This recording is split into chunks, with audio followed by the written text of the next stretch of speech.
Bonjour, voici de quoi on va parler au Crédit Lab ce midi. On va parler des états financiers, l'analyse des états financiers. Un sujet un peu difficile dont, à vrai dire, on m'a déconseillé de parler parce que, semble-t-il, ça fait peur au monde. Mais je comprends, parce qu'on n'est pas des comptables.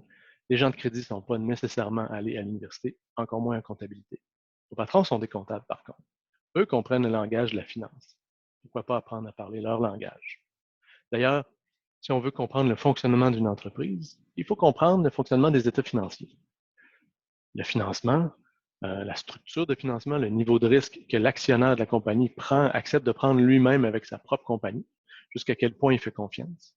Est-ce qu'il est capable de répondre à ses obligations au fur et à mesure qu'elles se présentent? Comment il paye ses comptes? Comment il encaisse ses paiements? Ce sont des informations cruciales pour prendre des décisions de crédit. Trop souvent, on prend des décisions de crédit un peu à l'aveuglette avec des informations très sommaires. Comment se fait-il que les banquiers aient toujours des états financiers? Comment se fait-il que d'autres directeurs de crédit d'entreprise les obtiennent, eux? Peut-être parce qu'ils savent les demander. Peut-être qu'ils osent les demander et vendre l'idée à leurs clients de leur donner les états financiers parce qu'ils savent quoi faire avec. Aimeriez-vous savoir quoi faire avec les états financiers? Allez un petit peu plus profondément. On a 2 cours qui en parlent.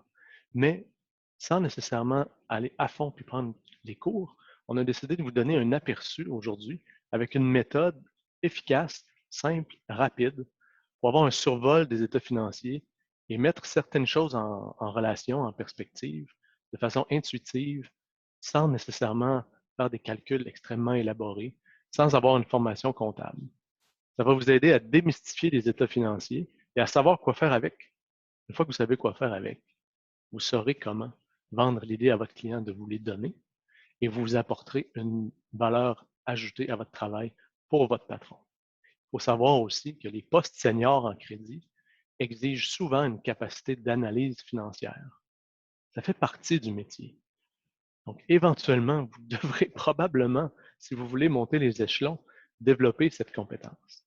Aujourd'hui, au Crédit Lab, en 20 minutes, on vous montre une méthode simple, intuitive et efficace pour cerner le contenu d'un état financier et tirer des conclusions de base très rapides. Une approche pour les non comptables. Si le sujet vous intéresse, on se voit au Crédit Lab ce midi.